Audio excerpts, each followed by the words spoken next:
নমস্কার। ইউটিআই পিএসএ পোর্টাল থেকে যারা প্যান কার্ডের কাজ করতেন, মানে নতুন প্যান কার্ড কারেকশন, এইসব কাজগুলো, তারা প্রত্যেকেই হয়তো জানেন এবার থেকে ইউটিআই পিএসএ পোর্টালে কাজ করতে হলে পুলিশ ভেরিফিকেশন সার্টিফিকেট লাগবে। এবার এই পুলিশ ভেরিফিকেশন সার্টিফিকেটটা জোগাড় করা অনেকটাই কষ্টসাধ্য ব্যাপার। অনেকে এই ঝামেলায় পড়তে চাইছেন না, যার ফলে প্যান কার্ড তৈরি করার কাজও অনেক সাইবার ক্যাফের মালিকরা বন্ধ করে দিচ্ছেন। এবার যারা আমার ভিডিও দেখে নতুন প্যান কার্ড পোর্টালের আইডি নিয়েছিলেন, তারা প্রত্যেকেই এই পোর্টালটির কথা নিশ্চয়ই জানেন। কিভাবে এখান থেকে টাকা লোড করতে হয়, কিভাবে এখান থেকে ইউটিআই প্যান কুপন পারচেজ করতে হয়, প্যান ফাইন্ড কি করে হয়, সবকিছু কিন্তু আমি ডিটেলে বিভিন্ন ভিডিওর মাধ্যমে দেখিয়েছি। তবে আজকের ভিডিওটা তাদের জন্য করছি যারা পুলিশ ভেরিফিকেশন সার্টিফিকেটের জন্য ইউটিআই পিএসএ পোর্টাল থেকে প্যান কার্ডের কাজ করা বন্ধ করে দিচ্ছেন। এখান থেকে যদি আপনারা প্যান কার্ড করেন, তাহলে কিন্তু আপনাদের কোনো রকম পুলিশ ভেরিফিকেশন সার্টিফিকেট লাগবে না। কিভাবে আপনারা প্যান কার্ড করবেন, কিভাবে ফর্ম ফিল আপ করবেন, সেই সমস্ত প্রসেস আজকের এই ভিডিওর মাধ্যমে আমি আপনাদের দেখিয়ে দেবো। এই প্যান কার্ড পোর্টাল আপনারা যদি নিতে চান, তাহলে ডেসক্রিপশনে দেওয়া ফোন নাম্বারে হোয়াটসঅ্যাপ বা কল করতে পারেন। আপনারা ওখান থেকে 100% সাপোর্ট পেয়ে যাবেন। এই ওয়েবসাইটে আসার পর এখানে একটি অপশন দেখতে পাবেন, পেপারলেস প্যান। তবে সবার আগে এখানে আপনাকে অ্যাড মানি করে নিতে হবে, সেই জন্য এখানে এখন 0 আছে। আমি অ্যাড মানি অপশনে ক্লিক করছি। এখানে ক্লিক করার পর আপনাকে কিছু টাকা লোড করতে হবে। আমি আপাতত 200 টাকা এখানে লোড করছি। লোড করার জন্য কিন্তু কোনো রকম এক্সট্রা চার্জ পেমেন্ট করতে হয় না। 200 টাকা এখানে দেওয়ার পর এটা ইনস্টা পেয়ে থাকবে, আর এখানে অ্যাড মানি অপশনে ক্লিক করবেন। অ্যাড মানি অপশনে ক্লিক করার সঙ্গে সঙ্গে আপনার সামনে একটি কিউআর কোড জেনারেট হয়ে চলে আসবে। আপনারা আপনাদের পেমেন্ট অ্যাপ মানে ফোনপে, গুগল পের মাধ্যমে পেমেন্ট করে দিলেই পেমেন্টটা এখানে সাকসেসফুলি ক্লিয়ার হয়ে যাবে। পেমেন্ট সাকসেসফুল হয়ে গেলে এরকম একটা পপ আপ চলে আসবে, এটাকে জাস্ট ওকে করে দেবেন। খেয়াল করে দেখুন এখানে কিন্তু 200 টাকা অ্যাড হয়ে গেছে। এরপর পেপারলেস প্যান বানানোর জন্য আপনাকে এই পেপারলেস প্যান মানে ড্যাশবোর্ড, তার নিচে পেপারলেস প্যান আছে, এই অপশনটার উপর ক্লিক করতে হবে। এখান থেকে আপনারা নতুন প্যান কার্ড কারেকশন সবকিছুই করতে পারবেন। নতুন প্যানের আবেদন করার জন্য নিউ প্যান কার্ড এই অপশনটার উপর ক্লিক করবেন। এখানে আপনাকে টোটাল একটা ফর্ম ফিল করতে হবে। এখানে ক্যাটাগরি ইন্ডিভিজুয়াল, এটা বাই ডিফল্ট থাকবে। তারপর যে ক্যান্ডিডেটের প্যান কার্ড হবে তার ফার্স্ট নেম, মিডিল নেম এবং লাস্ট নেমটা পুট করে দেবেন। ফার্স্ট নেম এবং লাস্ট নেম পুট করলে automatic name on the card মানে কার্ডে কি নাম আসবে সেটা অটোমেটিক এখানে টাইপ হয়ে চলে আসবে। তারপর ক্যান্ডিডেটের ডেট অফ বার্থটা এখানে পুট করবেন। তারপর তার জেন্ডার এখান থেকে সিলেক্ট করতে হবে। তারপর ক্যান্ডিডেটের বাবার নাম এখানে পুট করতে হবে, প্রথমে লাস্ট নেম, তারপর ফার্স্ট নেম এবং তারপর মিডিল নেম। তারপর ক্যান্ডিডেটের আধার নাম্বারের ঘরে পুট করতে হবে। এরপর আধার ওয়াইজ কি নাম আছে সেটা অটোমেটিক এই উপরের ঘর থেকে কপি হয়ে নিচে চলে আসবে। তারপর ক্যান্ডিডেটের ফোন নাম্বার ও ইমেল আইডি এখানে পুট করে দিতে হবে।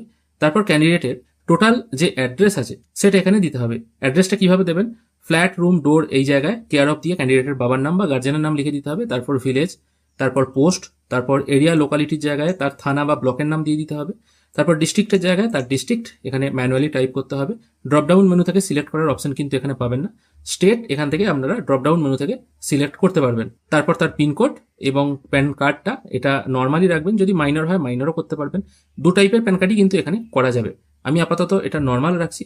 তারপর এখান থেকে সিটিটা চুজ করে নিতে হবে। তবে এখান থেকে যদি আপনারা প্যান কার্ড মাইনার করেন, সেক্ষেত্রে এখানে রিপ্রেজেন্টেটিভ অ্যাসিসি হিসাবে কার নাম দিতে চান সেটা দিতে হবে। মাইনার প্যান কার্ড করার ক্ষেত্রে রিপ্রেজেন্টেটিভ অ্যাসিসি হিসাবে আপনি তার বাবা কিংবা মায়ের নাম রাখতে পারেন।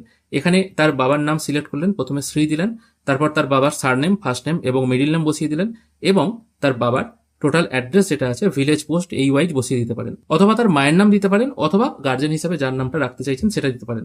মাইনার প্যান কার্ডে শুধুমাত্র এইটুকুই এক্সট্রা ফিল করতে হয়, বাদবাকি কিন্তু মোটামুটি নর্মাল প্যানের মতনই থাকে। এখানে সবকিছু ফিল হয়ে গেলে তারপর proof of identity, proof of address ও প্রুফ অফ ডিওবি হিসাবে আপনাকে আধার কার্ডই রাখতে হবে। এবং তারপর আপনাকে কিছু কিছু জিনিস এখানে আপলোড করতে হবে। সেটা হলো আধার কার্ডের বোথ সাইড 200 DPI এ, ফটো আপলোড করতে হবে 200 DPI এ, এবং সিগনেচার আপলোড করতে হবে 600 DPI এ। ফটো এবং সিগনেচার আপনাকে আলাদা করে ক্রপ করে আপলোড করতে হবে। এবং প্যান কার্ড মোড যেটা আছে সেটা ফিজিক্যাল অ্যান্ড ই প্যান রাখবেন। ফিজিক্যাল অ্যান্ড ই প্যান রাখার পর এখানে দেখতে পাবেন একটা আপনাকে চার্জ করা হচ্ছে 120 টাকা। এই চার্জটা 120 টাকা আপনারা বলতে পারেন হয়তো একটু বেশি হচ্ছে। বেশি হওয়ার কারণটা হলো এখানে আপনাকে কোনো জায়গায় ডকুমেন্ট পাঠানোর ঝামেলা নেই। জাস্ট এখানে একটা বেসিক ফর্ম আপনারা ফিল করে দিলেন এবং আধার কার্ড ফটো আপলোড করে দিলেন। বাদবাকি টোটাল কাজটা ব্যাকএন্ড থেকে হয়ে যাবে। আপনাকে কোনো রকম ঝামেলা নেওয়ার দরকার নেই এবং কোনো রকম ডকুমেন্ট আপনাকে কোনো জায়গায় পাঠাতে হবে না। এবার আপনার কাছে যদি পিএসএ আইডি থাকতো, তাহলে এরকম একটি ম্যানুয়াল ফর্ম ফিল আপ করার পর যে সমস্ত প্যান কার্ডের ডকুমেন্টগুলো আছে সেগুলোকে পিএসএ এর কলকাতা রিজিওনাল অফিসে আপনাকে পাঠাতে হতো, এবং সেক্ষেত্রে বাই পোস্ট করার অনেকটা চার্জ লেগে যেত। আর সর্বোপরি তার থেকেও বড় কথা হলো পুলিশ ভেরিফিকেশন সার্টিফিকেট। অনেকে পুলিশ ভেরিফিকেশন সার্টিফিকেটের জন্য কাজ করাই বন্ধ করে দিচ্ছেন, অনেকে কাজ করতে চাইছেন না, বলছেন এই ঝামেলায় যেতে চাইছি না। তাদের পক্ষে এটা কিন্তু অনেকটা সুবিধাজনক ব্যাপার হলো। এখানে সবকিছু ডিটেল ফিল ও আপলোড হয়ে যাওয়ার পর সাবমিট করলে আপনার সামনে এরকম একটি টেম্পোরারি টোকেন নাম্বার চলে আসবে। এখানে আপনার নাম, date of birth, phone number, email ID সবকিছু শো হবে। এটা নিজের কাছে রাখবেন এবং কাস্টমারকেও একটা দিয়ে দিতে পারবেন। আশা করি এই ভিডিওর মাধ্যমে আপনারা বুঝতে পারলেন পুলিশ ভেরিফিকেশন সার্টিফিকেটের ঝামেলায় আপনারা না গিয়ে, কোনো রকম ইউটিআই পোর্টাল সংগ্রহ না করে বা কুপন কেনার ঝামেলা এইসব ব্যাপারে না গিয়ে কি করে আপনারা খুব সহজেই পেপারলেস প্যান কার্ড তৈরি করতে পারবেন। কোথাও কোনো রকম ডকুমেন্ট জমা দেওয়ার কিন্তু প্রয়োজন নেই। আশা করি আপনাদের এই ভিডিওটা ভালো লেগেছে। ইউটিআই পিএসএ পোর্টাল ছাড়াও কি করে প্যান কার্ড তৈরি করতে হয় সেটাও নিশ্চয়ই বুঝতে পেরেছেন। যদি আপনারা এই পোর্টাল নিতে আগ্রহী হন তাহলে ডেসক্রিপশনে দেওয়া ফোন নাম্বারে যোগাযোগ করতে পারেন বা হোয়াটসঅ্যাপ করতে পারেন, এবং এই পোর্টালের লিঙ্ক ডেসক্রিপশনে দেওয়া থাকবে। তাই আজকের ভিডিও এখানেই শেষ করছি। ভিডিও দেখার জন্য অসংখ্য ধন্যবাদ। ভালো থাকবেন।